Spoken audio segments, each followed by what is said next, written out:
Bismillahirrahmanirrahim. Warahmatullahi wabarakatuh. Innal hamdalillah nahmaduhu wa nasta'inuhu wa nastaghfiruh wa na'udzu billahi min shururi anfusina min sayyiati a'malina. May yahdihillahu fala mudilla lahu wa may yudlil fala hadiya lahu. Asyhadu an la ilaha illallah wahdahu la syarika lahu wa asyhadu anna Muhammadan abduhu wa rasuluh. Ya ayyuhalladzina amanu taqullaha haqqa tuqatih wa la tamutunna illa wa antum muslimun. Ya ayyuhalladzina amanu taqullaha wa qulu qawlan sadida yuslih lakum a'malakum wa yaghfir lakum dhunubakum wa man yuti'illaha wa rasulahu faqad faza fawzan 'azima. Amma ba'd. Bapak-bapak jemaah salat maghrib yang dirahmati Allah, ikhwati fillah rahimani Allah wa iyyakum. Alhamdulillah, kita memuji Allah Subhanahu wa taala.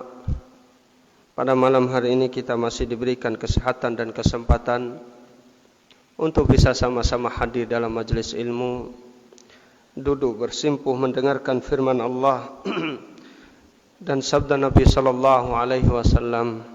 Semoga amal ini menjadi bagian dari pemberat timbangan kebaikan kita pada hari kiamat nanti.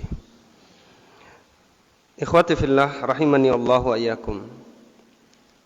Pada malam hari ini kita akan lanjutkan pembahasan yang kita ambil dari kitab Tahdhirul Bashar min Usulis Syarr.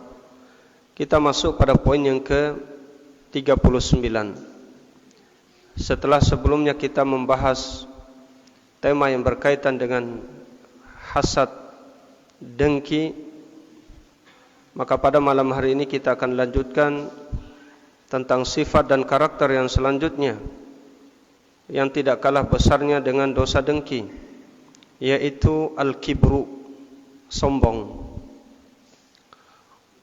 Kesombongan merupakan dosa pertama kali yang dilakukan oleh makhluk yang dengannya Allah Subhanahu wa taala dimaksiati. Iblis adalah makhluk pertama yang sombong kepada Allah. Maka dengan demikian, kesombongan ini merupakan dosa pertama yang dengannya makhluk bermaksiat kepada Allah Subhanahu wa taala. Itu disebabkan karena kejahilan dia terhadap dirinya sendiri dan kejahilan dia terhadap Allah Subhanahu wa taala, Rabb semesta alam. Ikhwati fillah rahimani wa rahimakumullah. Yang berkaitan dengan masalah sombong ini atau al-kibru, Al-Imam Abu Hamid Al-Ghazali rahimahullah ta'ala, beliau berkata dalam kitabnya Ihya Ulumuddin, al-kibru isti'zamun nafsi wa ru'yatu qadraha fawqa qadril ghair. Sombong itu adalah menganggap agung diri sendiri dan dia melihat bahwasanya hanya dirinya lah yang berada di atas orang lain. Itu sombong, ya. Makanya dari sini ikhwati fillah, berkatalah orang-orang Arab, wala tahkiranna man dunak falikulli syai'in lahu maziyyah. Dan janganlah sekali-kali kalian itu meremehkan orang selainmu, karena sesungguhnya setiap orang itu memiliki kelebihan masing-masing, ya. Wala tahkiranna man dunak falikulli syai'in lahu maziyyah. Sekali lagi, jangan engkau remehkan orang selainmu, hanya orang-orang di sekitarmu, karena sesungguhnya setiap manusia ini memiliki kelebihan masing-masing. Di antara manusia ini, kita kaum mukminin punya kelebihan dan punya kekurangan. Ada seorang, dia memiliki kelebihan pada bidang tertentu, tapi dia memiliki kekurangan pada bidang yang lain. Ini manusia. Maka dengan demikian, penyakit ini hendaknya kita lawan, Pak. Sifat ini merupakan sifat yang besar, sifat yang berat, yang ada pada setiap orang. Kemudian yang harus kita fahami adalah ada di sana di antara amalan yang dikatakan sombong tapi bukan sombong. Abdullah bin Mas'ud radhiyallahu taala anhu, beliau pernah berkata, suatu ketika datang seorang laki-laki bertanya kepada Nabi sallallahu alaihi wasallam. Dan Nabi mengatakan sebelumnya bahwasanya barang siapa yang ada di dalam hatinya kesombongan sebesar biji jagung, maka sesungguhnya dia tidak akan masuk ke dalam surga.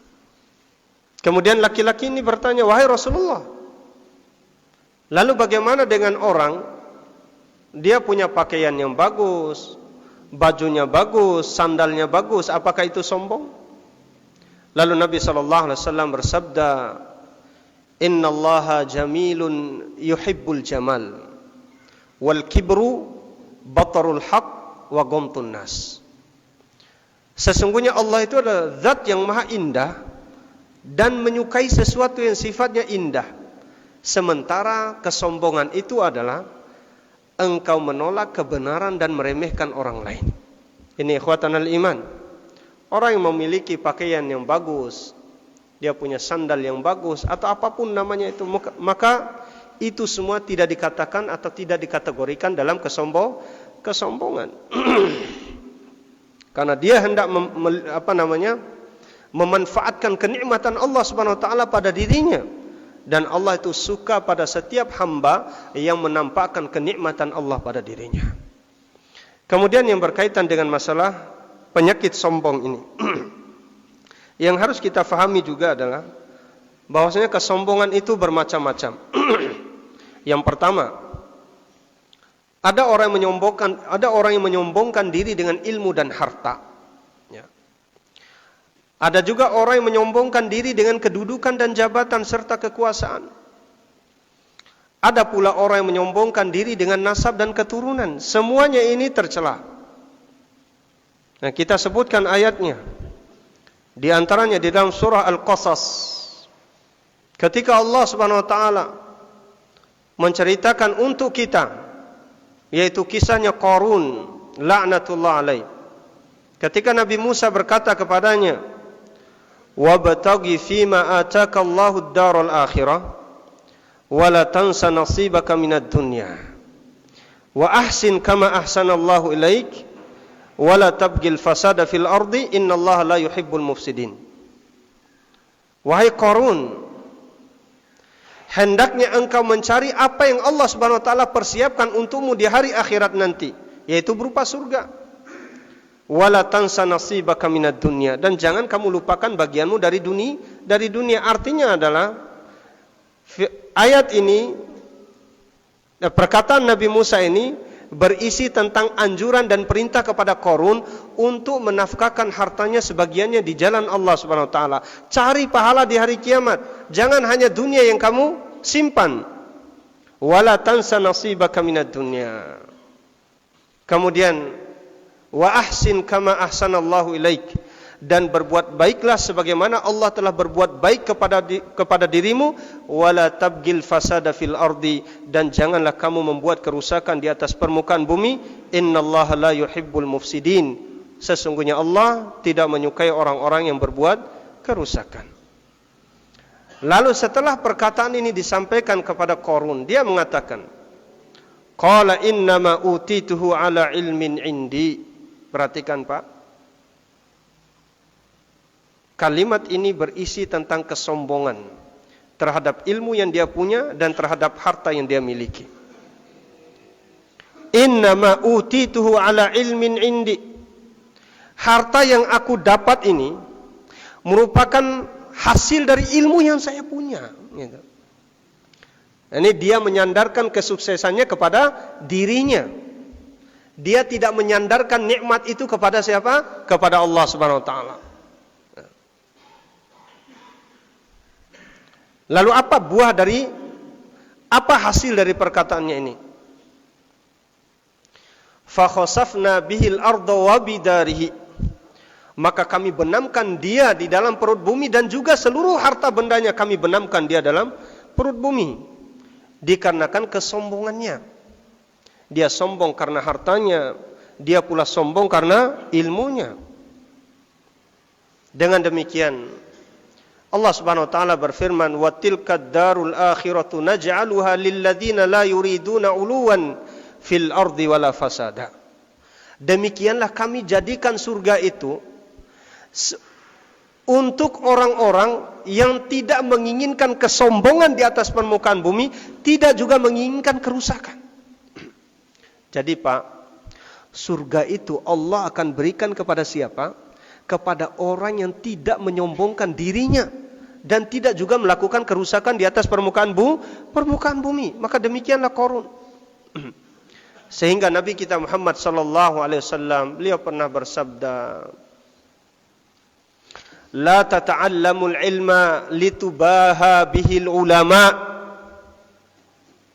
Jangan kalian itu menuntut ilmu supaya kalian itu berbangga-bangga diri di hadapan orang yang alim, ya. Ini celaan dari siapa? Nabi SAW. Maka berbangga-bangga diri itu merupakan bagian dari sifat sombong.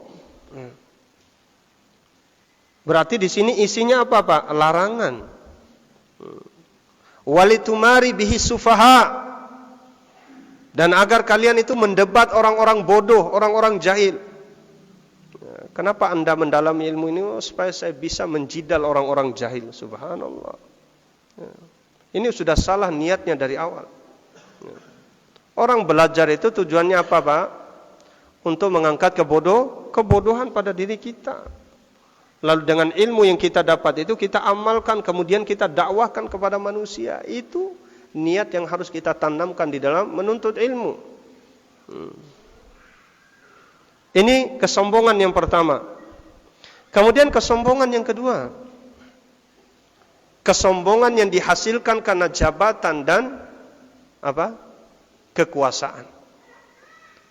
Perhatikanlah firman Allah Subhanahu wa taala di dalam surah An-Nazi'at. Hal ataka hadithu Musa? Apakah telah datang kepadamu wahai Muhammad kabar tentang apa? Tentang siapa Pak? Tentang Musa, yaitu Nabi Musa. Idh nadahu rabbuhu bil wadil muqaddasi tuwa. Idh nada, ketika Allah Subhanahu wa taala memanggilnya ketika Nabi Musa berada di bukit Tua. Idh nadahu rabbuhu. Yani ketika Rabbnya memanggil Nabi Musa, ya. Karena di sini fa'ilnya siapa Pak? Allah. Maf'ulnya siapa? Nabi Musa. Jadi di sini meniadakan pendapat orang-orang yang mengatakan bahwasanya Allah itu tidak berkata dengan perkataan yang sifatnya hakiki, tapi Allah itu berkata dengan perkataan yang sifatnya maknawi.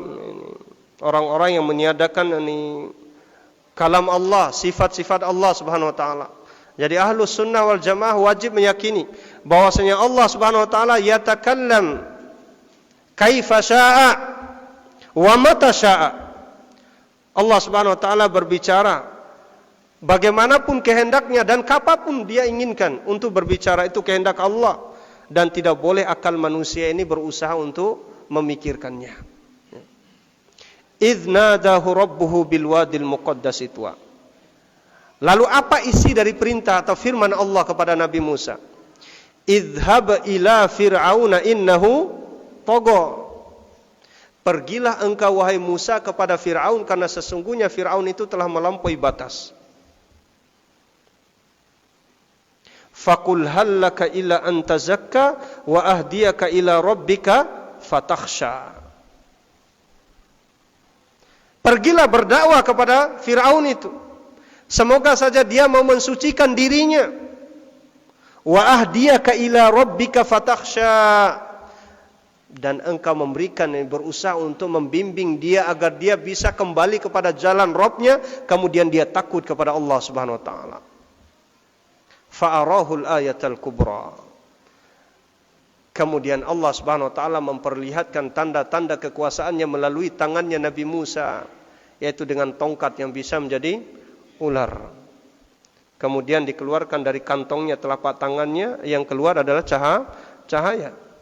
Fa'arahul ayatal kubra, diperlihatkan tanda-tanda kekuasaan yang besar. Lalu apa yang terjadi setelah diperlihatkan mukjizat ini? Fakadzdzaba wa asa, tsumma adbara yas'a. Fakadzdzaba wa asa, dia mendustakan dan dia mendurhakai. Fakadzdzaba wa asa, tsumma adbara yas'a, kemudian dia membelakangi Nabi Musa dan dia pergi berjalan. Fahasyara fanada, kemudian dia kumpulkan seluruh kaum Bani Israel, lalu dia menyeru kepada Bani Israel. Faqala ana rabbukumul a'la, dan dia mengatakan, aku adalah Tuhan kalian yang paling tinggi. Lalu apa hasil dari ucapan ini, Pak? Apa akhir dari peristiwa yang terjadi dengan sebab ucapannya ini? Fa akhadhahu Allahu nakalal akhirati wal ula, maka Allah Subhanahu wa taala menyiksanya dia di akhirat, kemudian Allah Subhanahu wa taala dahulu menyiksanya di dunia.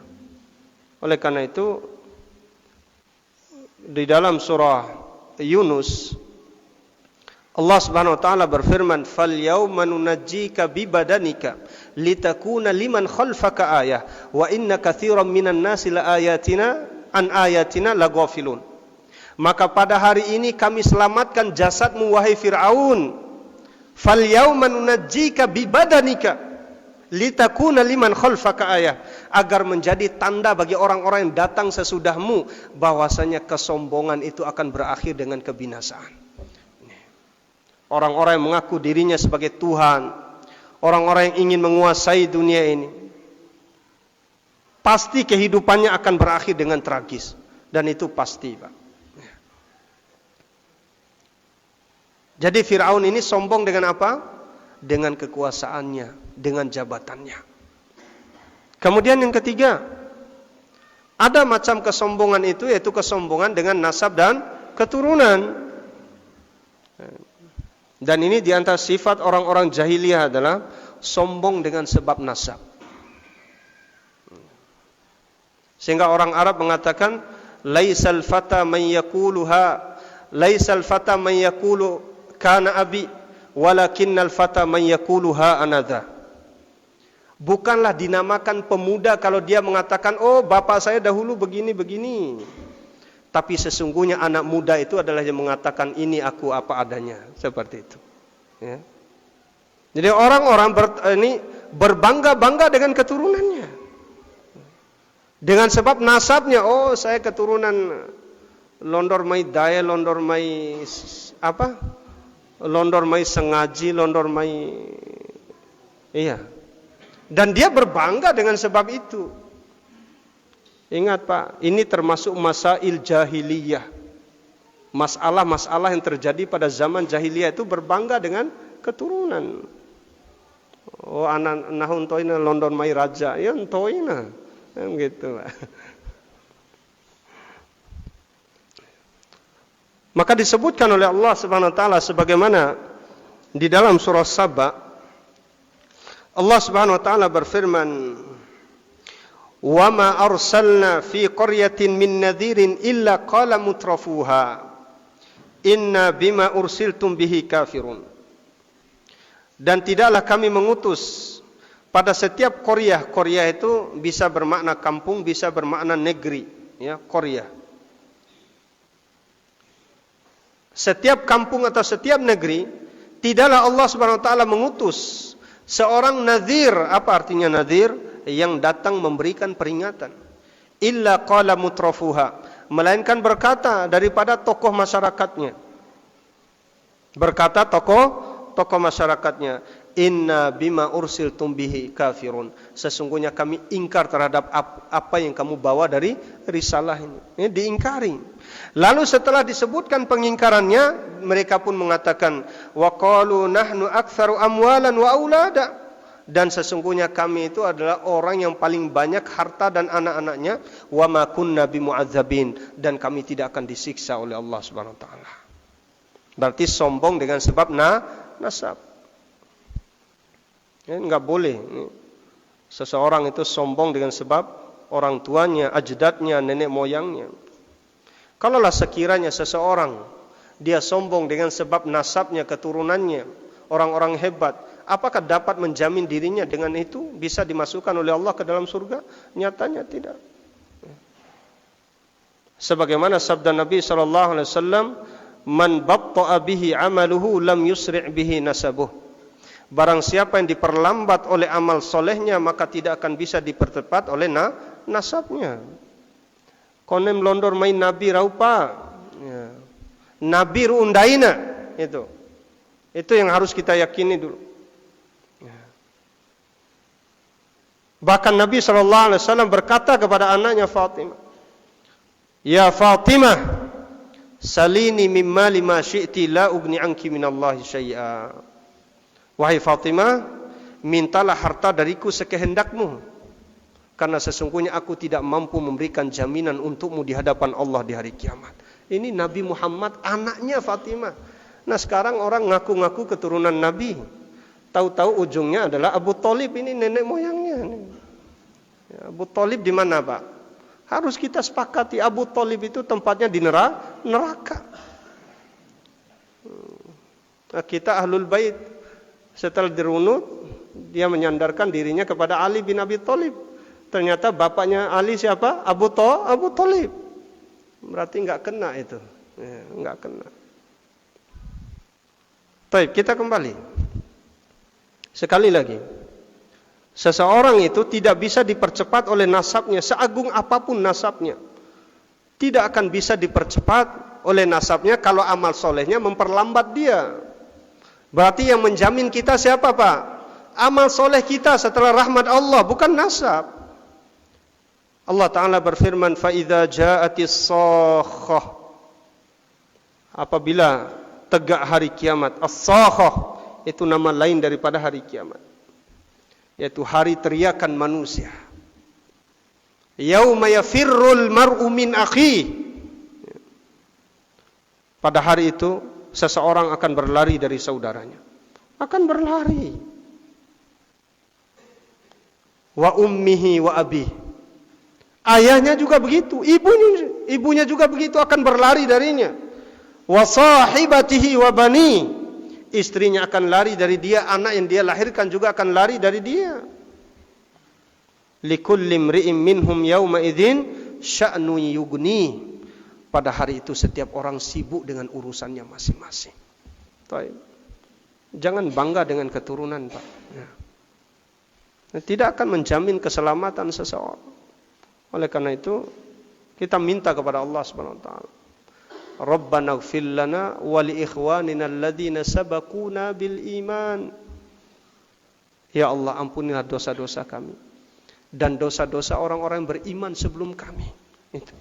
Itu doanya. Tidak perlu bangga, tapi cukup doakan. Orang-orang beriman daripada orang-orang yang mendahului kita. Taib. Itu dia di antara bentuk-bentuk bentuk-bentuk atau macam-macam kesombongan. Yang pertama, kesombongan dengan sebab ilmu dan harta. Yang kedua, kesombongan dengan sebab jabatan dan kekuasaan. Yang ketiga, dia sombong dengan sebab nasab dan keturunan. Baik, dari pembahasan ini kita dapat menyimpulkan bahwasanya kesombongan itu ada dua macam. Yang pertama, at-takabbur ilal khaliq. Kemudian yang kedua, at-takabbur alal khalqi. Yang pertama, at-takabbur ilal khaliq. Dia sombong kepada Allah yang Maha Pencipta, yaitu Allah Subhanahu wa taala. Kepadanya dia sombong. Nah, di antara bentuk kesombongan orang-orang terdahulu, wa idza qila lahum la ilaha illallah yastakbirun. Ketika diucapkan, disuruh kepada mereka untuk mengucapkan kalimat la ilaha illallah, yastakbirun, mereka sombong. Berarti ini sombong kepada Allah Subhanahu wa taala. Orang-orang terdahulu itu sombong mereka. Kenapa mereka sombong? Kalau dibacakan di hadapan mereka kalimat la ilaha illallah, mereka sombong karena mereka paham isi daripada makna la ilaha illallah. Ai la ma'budu bihaqqin siwa illallah. Tidak ada ilah yang berhak diibadahi dengan benar kecuali Allah. Mereka sangat paham itu, makanya mereka tidak mau mengucapkannya. Pada hari ini banyak orang yang mengucapkan kalimat itu tapi tidak paham daripada kandungan maknanya. Samping dia membaca la ilaha illallah di masjid, dia pun tahlilan di atas kubur-kubur para wali. Berarti belum paham dia dengan kalimat la ilaha illallah.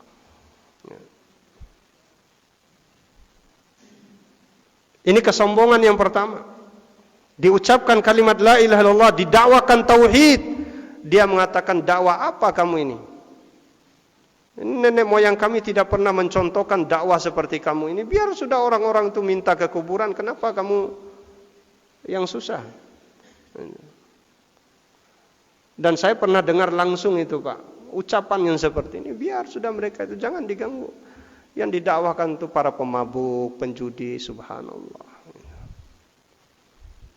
Kemudian yang kedua, di antara bentuk kesombongan yang kedua kepada Al-Khaliq, yaitu Allah Rabbul Alamin, ketika diajak untuk beribadah dia enggan. Dia tidak mau. Di antara ibadah yang dimaksud di sini adalah salat. Ini bentuk ibadah yang paling agung setelah syahadatain. Setelah kita mengucapkan asyhadu an la ilaha illallah wa asyhadu anna Muhammadar Rasulullah, ibadah yang paling agung setelah kalimat itu iqamus shalah, yaitu mendirikan salat. Ada banyak orang yang mengucapkan Islam di lisan, tapi pada prakteknya dia tidak pernah salat.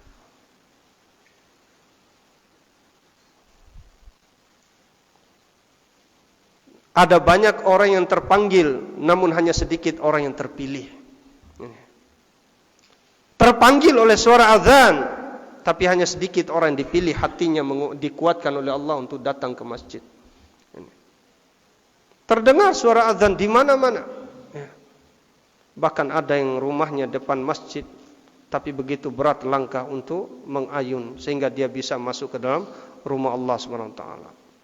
Sehingga Allah Ta'ala berfirman, innama ya'muru masajidallahi man amana billahi wal yawmal akhir. Orang-orang yang memakmurkan masjid Allah itu adalah orang-orang yang beriman kepada Allah dan dia beriman terhadap hari akhir. Kemudian yang kedua, macam yang kedua, at-takabbur 'alal khalq.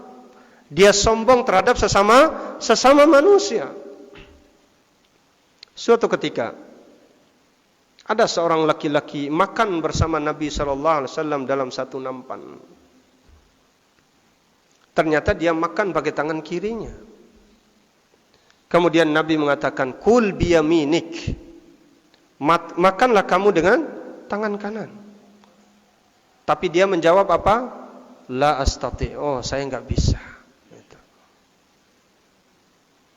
Lalu Nabi SAW mengatakan apa? Maka selamanya kamu tidak akan pernah bisa. Selamanya dia tidak pernah bisa mengangkat tangannya, langsung stroke pada saat itu juga. Sombong. Apalagi yang memerintahkan ini adalah Nabi Sallallahu Alaihi Wasallam. Ini baru satu sunnah Pak. Belum lagi sunnah-sunnah yang lain. Ada berapa banyak manusia di antara kita mungkin menolak sunnah gara-gara gengsi, ego kita. Bagaimana kita di depan masyarakat, dia jatuh martabat kita ini kalau terima sunnah ini Pak. Gitu katanya, Allahu Akbar. Lebih tinggi namanya daripada nama Nabi Sallallahu Alaihi Wasallam. Lebih tinggi dia menjaga kehormatan dirinya di dunia daripada dia harus menjaga keselamatannya di hari kiamat. Apa yang harus dipertahankan? Nabi SAW rela mati-matian untuk menyampaikan agama ini, sunnah ini. Para sahabat juga demikian, mati-matian untuk mendakwakan agama ini. Lalu kita yang hidup di zaman ini mati-matian untuk menolak sunnah Nabi SAW. Itu. Lalu surga siapa yang kita harapkan? Dan Nabi SAW bersabda, akan didatangi haudku di hari kiamat, dan benar-benar akan dihalang dari sekelompok manusia. Dilarang dia untuk mendatangi haud tersebut. Lalu Nabi SAW bersabda, Ya Rabbi, innahum ummati. Ya Allah, mereka umatku ya Allah, kenapa engkau usir?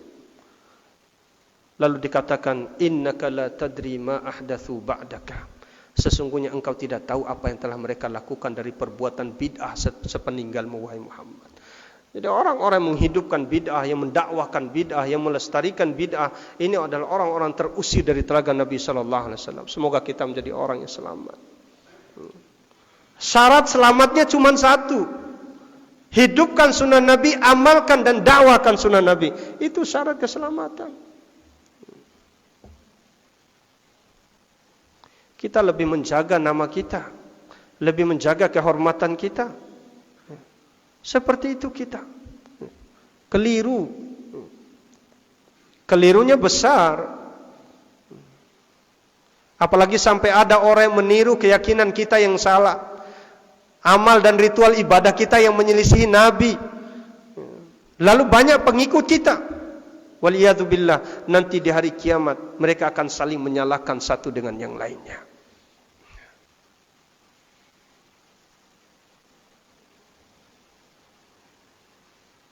Ini yang pertama, tentang bagaimana seorang laki-laki yang sombong di hadapan Rasul, di hadapan Nabi dia sombong. Kemudian contoh lain, ini bukan cerita Pak, tapi hadis ya. Nabi SAW bersabda, La yanzurullahu ila man jarra thawbahu khuyala. Sesungguhnya Allah tidak akan melihat dengan pandangan rahmat terhadap orang-orang yang menjulurkan sarung atau celananya di bawah mata kaki. Ini perhatikan Pak, sejauh mana taslim kita dengan sabda Nabi. Coba kita timbang amalan kita hari ini Pak. Sejauh mana kita menerima sabda Nabi. Allah tidak akan memandang seorang hamba dengan pandangan penuh rahmat dan kasih sayang. Bagi siapa? Bagi orang yang menjulurkan jubahnya, sarungnya, celananya melebihi mata kaki. Silakan periksa celana bapak di atas mata kaki atau di bawah mata kaki. Jangan dijawab ya. Jawab dengan nurani kita. Sejauh mana taslim kita terhadap sunnah beliau sallallahu alaihi wasallam. Abu Bakar As-Siddiq, ada seorang sahabat yang paling mulia setelah Rasulullah. Beliau itu badannya kurus, ya, kurus. Sehingga celananya seringkali melorot kalau memakai celana, dan seringkali melewati mata kaki. Kemudian ditanyakan kepada Nabi, apakah aku termasuk orang yang menjulurkan ini celana karena sombong? Lalu Nabi mengatakan, tidak, kamu tidak termasuk. Bagaimana mungkin ini di dalam hatinya Abu Bakar As-Siddiq memiliki sifat kesombongan? Tidak mungkin itu. Lalu dengan hadis ini ada sebagian orang yang menolak, saya enggak sombong. Kamu siapa? Apakah kamu pernah dikasih ini sebuah istilahnya Pak, rekomendasi dari Rasulullah? Mungkin Rasulullah enggak kenal kamu, gitu kan? Sejauh mana taslim kita, itu yang diperhatikan. Taslim ini, tunduk kita kepada anjuran atau perintah. Sehingga tentang hal ini Nabi SAW bersabda, Ma asfala minal ka'baini minal izar fahuwa finnar. Segala pakaian yang melebihi mata kaki maka tempatnya di dalam neraka. Kaki, ini pakaian yang melebihi mata kaki tempatnya di neraka. Berarti bukan kakinya aja yang di neraka Pak, semua tubuhnya di neraka, itu loh maksudnya. Masa kakinya dipotong dilempar di neraka? Enggak. Berarti ini ancaman Pak, bagi siapa? Bagi orang yang menjulurkan celananya dengan sombong ataupun tidak. Lalu dia mengatakan, saya biasa aja. Berarti kamu sombong, menolak perintah Rasulullah itu sombong. Gitu loh. Bukan masalah kita ini nggak tahu kita ini sombong apa enggak tahu kita. Ya. Tapi mau nggak ente itu ikut gitu. Apa yang diperintah oleh Rasulullah itu kamu ikut apa enggak? Itu yang menjadi permasalahannya.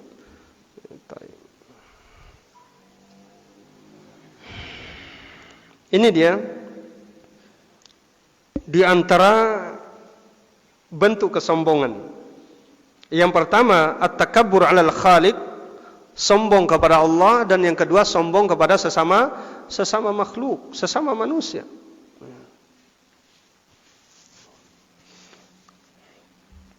Kemudian apa bahaya sombong? Bahaya kesombongan itu sangatlah besar. Sebagaimana yang sudah kita sebutkan pada ayat-ayat tadi. Kemudian di antaranya Allah Subhanahu wa taala berfirman, "Wa yaumal qiyamati taral ladzina kadzdzabu 'ala Allahi wujuhuhum muswaddah, alaysa fi jahannam mathwal lil mutakabbirin." Dan pada hari kiamat nanti, engkau akan melihat ada manusia-manusia yang wajahnya itu muswaddah, hitam, kelam. Bukankah di dalam jahanam itu adalah tempat kembali bagi orang-orang sombong? Ayat ini, Pak, berbicara tentang siapa? Ahlul bid'ah. Di dalam surah Ali Imran, Allah Subhanahu wa taala berfirman, "Yauma tabyaddu wujuhun wa taswaddu wujuh." Yaitu pada hari ada sebagian orang yang hitam kelam wajahnya, dan ada orang yang putih wajahnya berseri, yaitu putih wajah Ahlus Sunnah yang tunduk kepada sunnah Rasulullah, dan ada wajah yang hitam kelam karena dia melakukan amal-amal yang tidak ada dalam Islam. Dikatakan oleh Imam Ibnu Katsir, yauma tabyaddu wujuhu Ahlus Sunnah wa taswaddu wujuhu ahlul bid'ati wad dhalalah. Bisa dilihat tafsirnya, Pak. Ini supaya menjadikan kita ini lebih berhati-hati lagi di dalam beragama. Jadi beragama itu bukan selera kita, tapi apa yang dikehendaki oleh Allah dan Rasulullah, itulah agama. Kemudian di antara dalilnya, setelah Allah Subhanahu wa taala menciptakan surga dan neraka, ini hadis yang diriwayatkan oleh Imam Bukhari dan Imam Muslim. Ihtajjatin nar wal jannah. Surga dan neraka itu saling menyampaikan hujjah. Jidal kalau bahasa kita. Neraka mengatakan, sesungguhnya isi daripada aku ini adalah orang-orang yang sombong, al-jabbarun, al-mutakabbirun, orang-orang yang kasar, kaku, sombong. Itu isi neraka jahanam. Kemudian surga mengatakan, sesungguhnya isiku adalah ad-du'afa'u wal masakin, orang-orang lemah dari kalangan kaum mukminin dan orang-orang miskin dari kalangan kaum mukminin. Itu isi surga, Pak. Lalu Allah Subhanahu wa taala berfirman kepada keduanya, "Wahai Jahannam, engkau adalah tempat di mana hamba-hambaku akan menyiksa, akan disiksa. Bagi siapa yang aku kehendaki, dan engkau surga adalah tempat bagi hamba-hambaku yang di situ aku memberikan nikmat bagi siapa yang aku kehendaki." Dan masing-masing sudah ada isinya. Semuanya sudah ada isinya dan ada isinya. Ini yang menjadi perhatian kita para jemaah yang dirahmati Allah Subhanahu wa taala. Surga itu ada isinya, neraka juga ada isinya. Isi terbanyak orang-orang yang ada di neraka adalah al-mutakabbirun, orang-orang yang sombong. Kemudian setelah kita membahas kaitan dengan kesombongan ini, lalu apa obatnya? Obat dari sifat sombong ini. Ini harus paham kita, Pak. Apa saja obatnya supaya saya selamat, kita juga semua ini bisa selamat. Ya. Kenapa? Karena Nabi SAW bersabda, "La yadkhulul jannata man kana fi qalbihi mithqalu dzarratin min kibir." Tidak akan masuk surga orang yang ada dalam hatinya kesombongan meskipun sebesar biji sawi. Satu, di antara obat dari kesombongan adalah pahamilah firman Allah. Di dalam surah Al-Furqan, "Wa ibadur rahman alladzina yamshuna 'alal ardi hauna wa idza khatabahumul jahiluna qalu salama." Hamba-hamba Allah yang Maha Rahman, alladzina yamshuna 'alal ardi hauna, yaitu orang-orang berjalan di atas permukaan bumi ini dengan penuh kehinaan. Apa yang dimaksud dengan kehinaan? Abdullah bin Abbas, beliau berkata, hauna di sini adalah bitta'ati wal afafi wat tawadhu, dengan ketaatan dengan menjaga kesucian dan merendahkan diri terhadap sesama kaum mukminin. Ini karakter ibadur rahman. Sehingga di dalam satu hadis Nabi SAW bersabda, "Innallaha auha ilayya." Sesungguhnya Allah telah mewahyukan kepadaku. Hendaknya kita ini, Pak, saling bertawaduk satu dengan yang lainnya. Agar apa? Supaya tidak ada satu dengan yang lainnya ini saling menyombongkan diri. Ya. Ini sudah diwahyukan oleh Allah kepada Nabi SAW dan ini perintah kepada kita.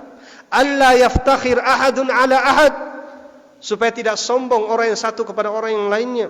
Dan di dalam hadis yang lain Nabi bersabda, "Ma naqasat shadaqatun min malin, wa ma zadallahu 'abdan bi'afwin illa 'izza." Wa ma tawadda'a ahadun lillahi illa rafa'ahu Allah. Ya. Tidak akan berkurang harta dengan sebab infak. Ya. Satu pelajarannya adalah tidak akan berkurang harta disebabkan karena oleh infak. Jadi dengan infak harta semakin bertambah. Ya. Yang kedua, wa ma zadallahu 'abdan bi'afwin illa 'izza. Tidaklah Allah Subhanahu wa taala menambah bagi seorang hamba yang selalu memberikan maaf dari setiap kesalahan orang melainkan kemuliaan. Ada orang berbuat buruk kepada kita, berbuat jahat sama kita. Kita memberikan maaf, maka sesungguhnya kita akan mulia di hadapan orang itu. Coba antum buktikan sendiri, Pak. Antum kasih maaf, maka antum akan mulia di hadapan dia. Illa izza. Allah akan semakin menambah kemuliaannya. Kemuliaan di dunia dan kemuliaan di akhirat. Sebagaimana ayat yang sering kita baca itu. Alladzina yunfiquna fis sarra'i wad dharra'i wal kadhimina al ghaidh wal 'afina 'anin nas. Wallahu yuhibbul muhsinin. Allah mencintai orang-orang yang berbuat baik. Maka di antara orang yang dicintai oleh Allah adalah orang yang memberikan maaf terhadap kesalahan orang pada dirinya. Ini yang pertama. Yang kedua, kemudian yang ketiga, wa ma tawadda'a ahadun lillahi illa rafa'ahu Allah. Tidaklah seseorang itu tawaduk karena Allah, maka Allah akan meninggikan derajatnya. Dia tawaduk karena Allah. Kepada Allah kita merendahkan diri, kepada sesama kaum mukminin kita rendah apa, Pak? Rendah diri apa rendah hati? Rendah hati, enggak boleh merendahkan diri kepada manusia. Ya. Kepada sesama kaum mukminin harus saling rendah hati. Dengan rendah hati akan menghadirkan sifat tawadhu. Tidak akan ada sombong di dalam hati kalau masing-masing kita ini saling merendahkan hati kita, memaafkan kesalahan-kesalahan dan seterusnya. Taib. Itu dia yang pertama.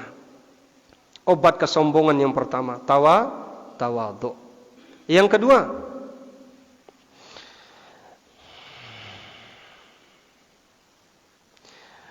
hendaknya setiap kita memahami akan keagungan Allah Subhanahu wa taala.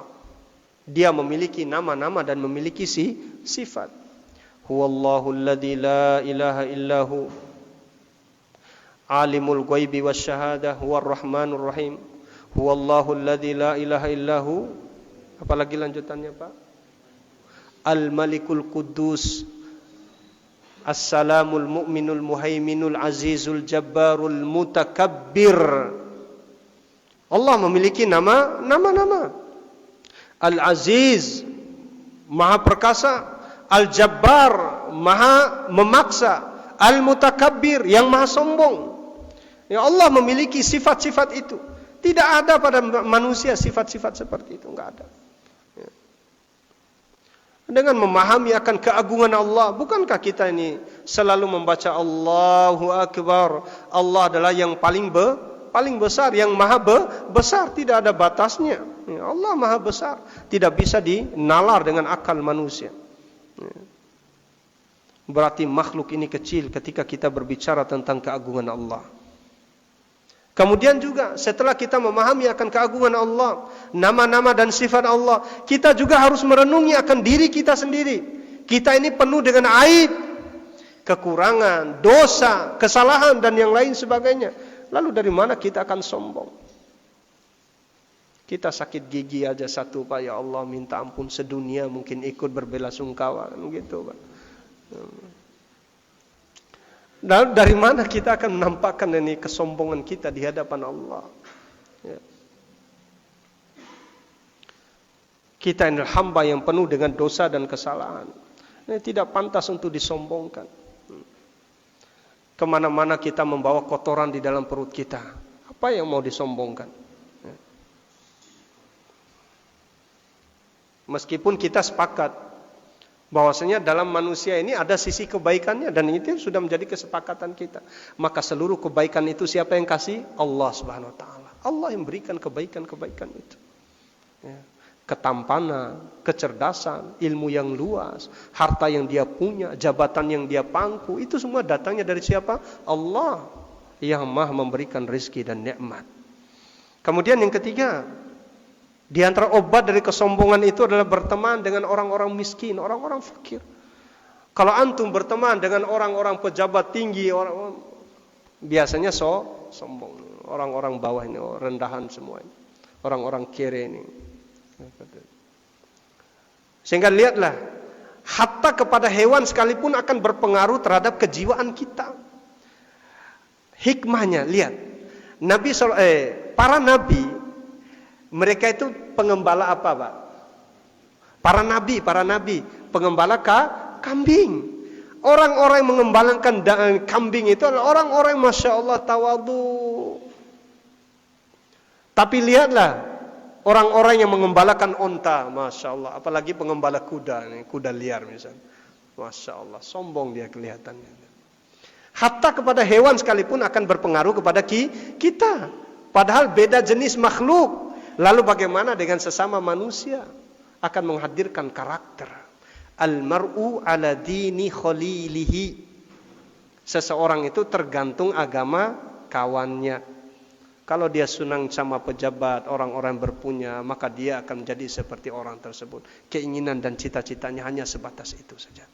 Nah, kalau kita berteman dengan orang-orang fakir, maka kita akan memahami tentang kondisi dan keadaannya.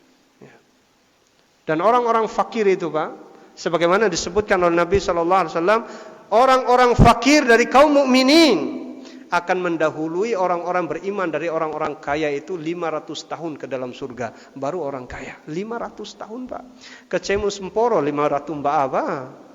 Ya. Umur Bapak berapa, Pak? Umurnya, Pak, berapa, Pak? Sekitar 50-an, Pak, ya. Bapak kira itu lama apa sebentar 50 tahun itu, Pak? Agak lama lah, ya, lama gitu. 500 tahun, Pak. Lama sekali. Orang-orang fakir dari kalangan kaum mukminin sudah menikmati nikmatnya surga, kita masih nunggu hisabnya Allah gitu, Pak. Masih nunggu hisabnya Allah, dihitung ya Allah. Ini kendaraan yang saya punya 10 ini dulu saya pakai apa? Gitu, dihisab semua. Uang miliaran yang kau punya dihisab semua, dipakai apa? Allahu Akbar.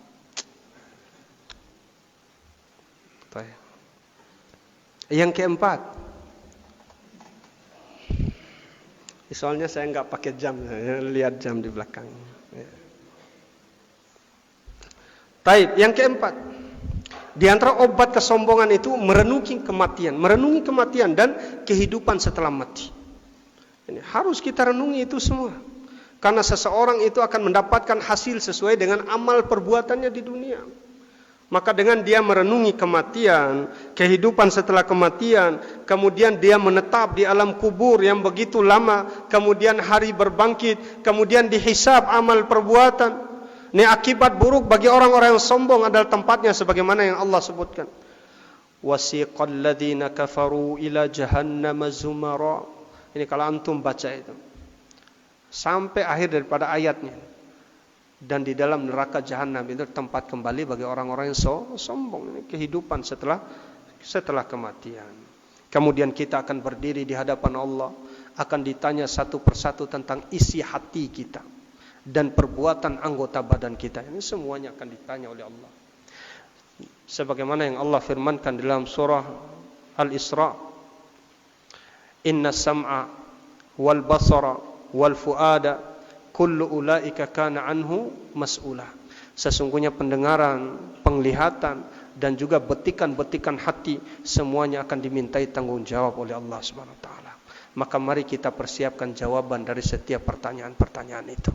Ya. Jawabannya di mana kita persiapkan? Bukan di hari kiamat. Jawabannya itu kita persiapkan di sini sebelum kita pulang menuju hari kiamat. Semoga Allah Subhanahu wa taala menyelamatkan kita semuanya.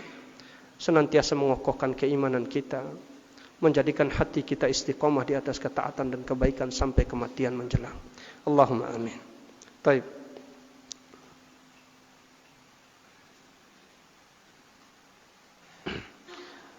Apakah termasuk dosa besar yang didapatkan oleh orang yang menjulurkan pakaiannya di bawah mata kaki karena disertai dengan ancaman neraka? Iya, dia dosa besar. Seluruh amalan yang disertai dengan ancaman berupa neraka maka masuk daripada al-kabair, dosa-dosa besar. Wallahu a'lam.